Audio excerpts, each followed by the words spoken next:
Hello everybody and welcome back to my channel. My name is Hannah and this is Jar of Fireflies. And here you will find content all about my life as an Orthodox Jewish homeschooling mother of 3. I'm losing my voice a little bit today, but we're gonna go for it anyways. Today is a very requested video from you guys. And I don't know, I've been really nervous about making this video. I don't know why, but we're gonna go for it. It's gonna happen. Telling you guys a huge part of my story. We are going to be talking today about my conversion to Judaism.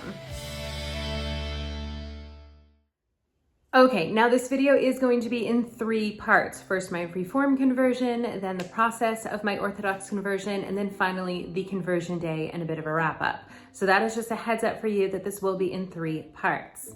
All parts are important because they are all my story. It's just a really big, long story. I just want to make sure that I'm able to tell you guys the whole story without making a ridiculously long video.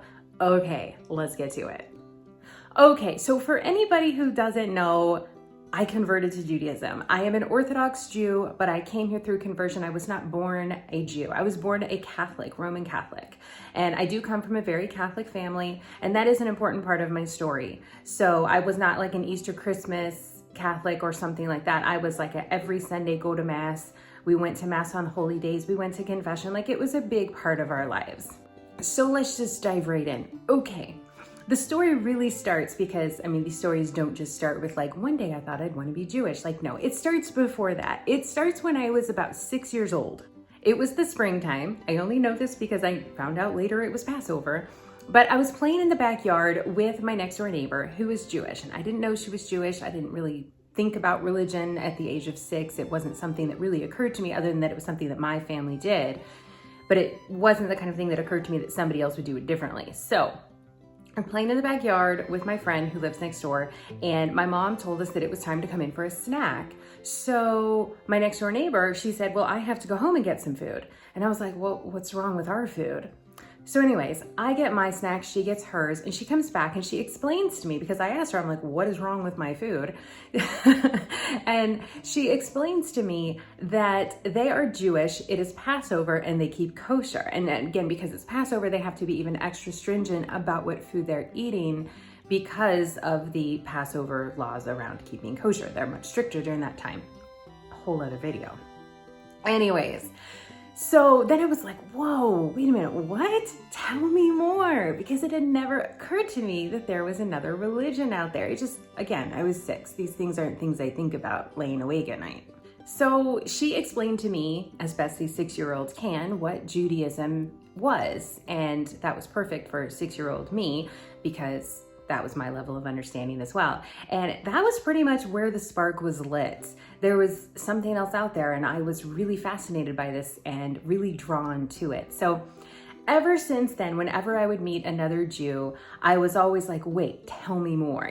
I want to learn about this. I want to hear more. I want to know all of the things. There was just something about it. I can't really explain it other than it was almost like this magnetic pull towards Judaism. Okay, so while this was going on through my childhood of, meeting the occasional Jew and wanting to learn more and that sort of thing, at that same time, I was kind of exploring my own religion of Catholicism. Okay, so like I said, I was born into a really Catholic home, and that was great. I love that my parents instilled in me a love of God. They instilled in me a appreciation for religion and tradition and so many things. All of the morals and the values that they raised me with through their religion is wonderful, and I am forever grateful to my parents for those things. However, there were just a few things with Catholic theology that I really disagreed with. And this was starting to come out as I grew up. So the first one that I can think of was when I was around 1st grade or so, whenever we did first reconciliation, first confession. So in Catholicism, for those of you who don't know, when you sin, you go to a priest and you confess your sins, and then he absolves you of your sins. And you'll do some sort of a penance, usually say a few prayers, and then you can get on with your life. You're done. That really bugged me. I didn't like that idea. If I do something wrong to somebody else, in my opinion, as a child, I felt that I should go to the other person and talk to them and say, I did this wrong to you. I'm sorry, how can I make it up to you? And let me try to fix it. So turns out this is actually the Jewish belief. This is like the Jewish way of doing things. So that was the first one. And there are others as well. For example, Catholics take communion, they take the Eucharist. And during the Catholic Mass, there's something called transubstantiation, which is where the wine and bread turns into the body and blood of Christ. And I just didn't believe that.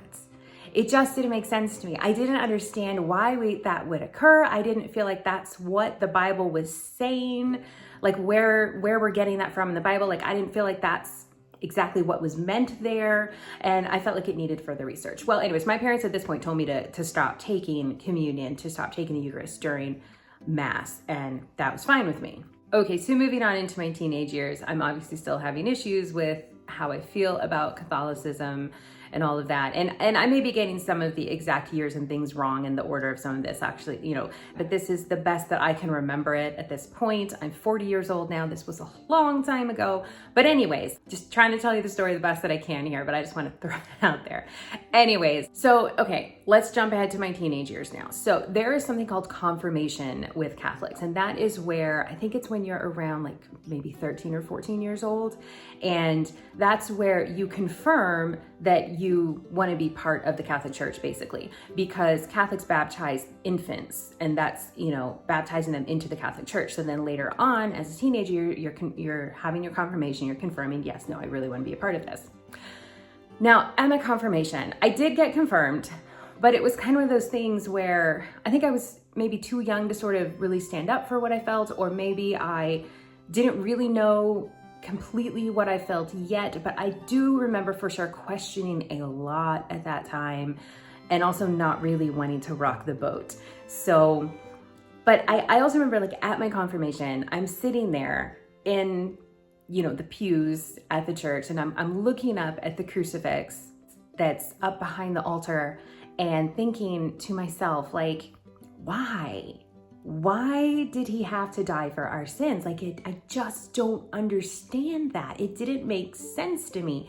Why? You know? So I felt like at this point, I really needed to dive more into the actual word in the Bible and like really look into these things. And I was studying the best that I could. And I really just felt like Catholics maybe didn't quite get it right. And so I officially left the Catholic Church. I think I was about 16. And at this point, you know, I told my parents, and it was not pretty. And what my parents ended up deciding is that if I wasn't going to go to Mass, I did need to go to church somewhere. And I was okay with that because religion was really important to me. You know, they definitely instilled that in me. So I did want to have a religion for sure. God was very important to me. Religion was very important to me. You know, I wanted that in my life. I just didn't think Catholicism was what I wanted in my life. So I started attending some local churches. I think like one time I did go back to a Catholic Mass and like I walked out like after like 5 minutes. So I was like, this is totally not for me. But I tried, you know, another church in town and tried that for a little while, and it, you know, I wasn't really quite for me. And I continued to explore and research. And when I went to college, I tried a couple other different kinds of churches that were in my town where I went to school. In college, I also got really involved with I guess like a youth group, but for college students. I don't know what you would call that. It's still a youth group when you're actually an adult, but you know, like a youth group for college students. And that was most of my friends. So, you know, I was definitely living a good life. I had my relationship with God, but I still hadn't found like the religion that I felt was right for me. So skip ahead a little bit. I left college. I was living, working, you know, had a job, whatever, living a normal adult life. I was probably like, I don't know, 22, 23. And I was, you know, continuing with some research. And I really, at this point, had decided that Judaism was the most correct thing. I mean, that's really what the Bible seemed to be telling me was the right thing to do. Like logically, historically, this is what was making sense to me. But I didn't know that you could convert to Judaism. I thought you had to be born Jewish. That was the only way to be Jewish. So I thought, well, I'll just sort of live my life like a Jew. So I started trying to do more research into how to live a Jewish life. And I had a Seder one year. I started, looking into all of these different things with, how to be Jewish. But, I had no concept really of what it meant to be Jewish outside of the fact that I met a few Jews in life before. But like, I didn't understand that much about the practice in real life, like the real life applications of being Jewish that I do now, like the keeping kosher and the hair covering and the Shabbat observance and all of that. So while I was trying to research some of these things and learn how to live this Jewish life that I felt like was what I wanted, I discovered a webpage that talked about conversion to Judaism. And I was like, whoa, wait a minute. You can convert to Judaism? Because like, I literally had no idea that this was a thing. So it was a Friday afternoon and I immediately started calling different synagogues in town. Of course, like nobody's answering because it's Friday afternoon and they're all closed, except for the Reform congregation in town. They were still open. I spoke on the phone with them and I was like, I want to come to services. I want to be Jewish. Like, tell me what I need to do. And they were like, why don't you come tonight and talk to the rabbi? And I was like, okay, do I need to wear a dress? Do I need to cover my hair? Because, I had been researching and I knew sort of a little bit, but obviously not that much. They were like, no, you can just come as you are. No, you don't need to cover your hair. And I was like, okay, great. So I showed up that night. I am telling you, I sat down in my chair there at services and I just felt so at home. I was so happy. I was like, this is where I'm supposed to be. This is it. This is where it's at. I had finally found, it was just like this feeling in my soul that it was the place. This was where I should be. I was very happy. So I spoke with the rabbi after services and I said, I really want to convert. And she was like, great, we've got these classes twice a year. The next class starts next week. You should sign up. And I was like, whoa, I just was hoping for a few book recommendations, and here's this whole class starting up. Okay, so the class was really fun. I had a big stack of books to read, which of course I devoured all of them. And I was with a bunch of other people who all wanted to be Jewish for various reasons. And it was really fun to get to talk with them and hear their stories. The people who were teaching the class were really great. They were, great at answering questions and things like that. And so I finished the first class, which was, I think, about 6 months. And then those of us who at that point were interested in continuing on to conversion to Judaism were to enter a second class. So the first class that we took was pretty much like an intro to Judaism class. And the second class was more, it was a lot more sort of discussion. It wasn't so much about Judaism anymore at that point as it was about talking about living a Jewish life a little bit and kind of, I guess, issues with, maybe you converted, but your family's not converting and things like that. So it almost felt more like a support group than it did like a class where you're like an academic class. Now, as part of that second class, we had to do a book report. We could choose any book we wanted to. It could be on any Jewish topic. It could be by any Jewish author. It was just kind of whatever. So I get online and I start searching around on Amazon and stuff. And I'm like, okay, we're going to find something like with feminism and Judaism. And that's probably the keywords that I typed in. And like the first book that pops up was The Secret of Jewish Femininity. Okay, if you're Orthodox and you're watching this, you're probably laughing right now because you know the book that I'm talking about. It is a book not about feminism so much in Judaism exactly. It's a book about the laws in marriage for Jews, which is a whole other topic that we can totally get into in another video if you guys would like, but it has to do with the mikvah and things like that. So in this book, they kept talking about a Rav. And that's actually a rabbi, but I didn't know what that was. But I was like, this Rav sounds really cool. Maybe I can be one of those. And, I did not know that much back then. And so the rest of this book, it was a lot about the mikvah and things like that. And I was like, wow, this is great. All of this stuff about the mikvah is amazing. Like from a psychological perspective, from a sociology perspective, from a relationship, a marriage perspective, I was like, this is amazing. Like they've got it figured out. And so I come back to my class after I've read this book, like devoured this book really. And I told my teacher, I was like, I read this book and they talked about the mikvah. Where's the mikvah here? And she goes, oh, sweetie. She's like, oh, bless your heart. Nobody does that anymore. And I was like, well, I don't know about that because I Googled it and it seems like people still do that. Good old Google, right? So at this point, I'm starting to think I'm missing something, or maybe they're missing something. Like something was missing in where I was and what I was trying to do. So I was, at a point now in this conversion process where the class was ending and it was time to meet one-on-one with the rabbi. So I was like, great, he'll answer all of my questions.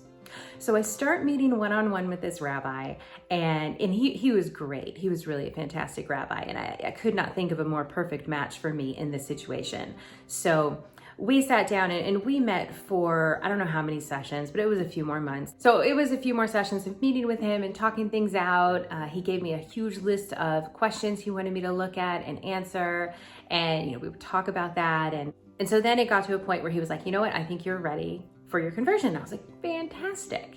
So I'm really excited. I was very, very excited. I'd been pushing this through as fast as I could. So at this point, I think from start to finish, we were just over a year. It really wasn't much over a year for my Reform conversion. So we set our mikvah date. We used a mikvah that was at a conservative synagogue here in town. I don't recall if I was given any instructions on how to appropriately prepare for the mikvah as far as like halakhic preparations for a mikvah immersion, but regardless, I went. It was a kosher mikvah that I used. However, for a halakhic conversion, you need to have a certain number of witnesses, and they were not present. So I did have, I think, 1 or 2 women watch me in the mikvah for my conversion. And well, you need 3 people, first of all, and they need to be men. So that did not occur. The rabbi was outside of the door, so he could hear this immersion, but you need to see it, you need to witness it. So anyways, I didn't know any of that then, but that's what happened there. I went, I did my immersion. So I was at this point considered a Reform Jew. I got my certificate, we signed it and everything. I had chosen a Hebrew name. I chose the name Miriam, and I'm walking out and I'm like, oh, I chose the wrong name. Great. Not that there's anything I could do about it then, but I was like, I don't think Miriam is the right name. Now, I chose Miriam because she's awesome. She could be a little bit bitter, and that's okay. Sometimes I can be a little bit bitter too, or at least I was back then. I feel like I'm much more joyful these days. But back then I could see the bitterness aspect, but she was also, as my Reform rabbi put it, he goes, you would choose a really badass woman in the Torah. Yes, I did. Miriam, she is so super awesome. She is the sister of Moses. She is a prophetess. She is the one who would lead the women in the dancing and celebration when they left Egypt. She was really phenomenal. And we learned so much from her in the Torah, and we learned so much about Moses from her in the Torah. She's really absolutely phenomenal. But we don't need to get into all that in this video. So anyways, that's why I chose that name. But leaving the mikvah that day, I started to feel like that maybe wasn't quite the right name. And I did kind of wish that I could change it, but I don't know that I could change it. So then we did a little thing at the synagogue. I had a few of my friends come from the class. It was a very, very small thing. I said the Shema. I can't remember what else really happened. I think I maybe held the Torah. I'm not sure. It's kind of vague. Like that part's really very vague for me right now. I remember it was a very small thing. It was just, it was very intimate, just a few friends, my rabbi, myself. And it was very special and very meaningful for me. But yeah, so that was that. So at this point, my conversion is over. So my regular learning with the rabbi is over at this point. The classes are over, but I still had my friends, and I got very immersed there in the community at the Reform temple. I was on a few committees. I was volunteering there. I had my friends. We had these, Shabbat group hangouts we would do. Like, it was really fun. It was really great. And I felt fulfilled to a point. It was filling my cup, but not all the way.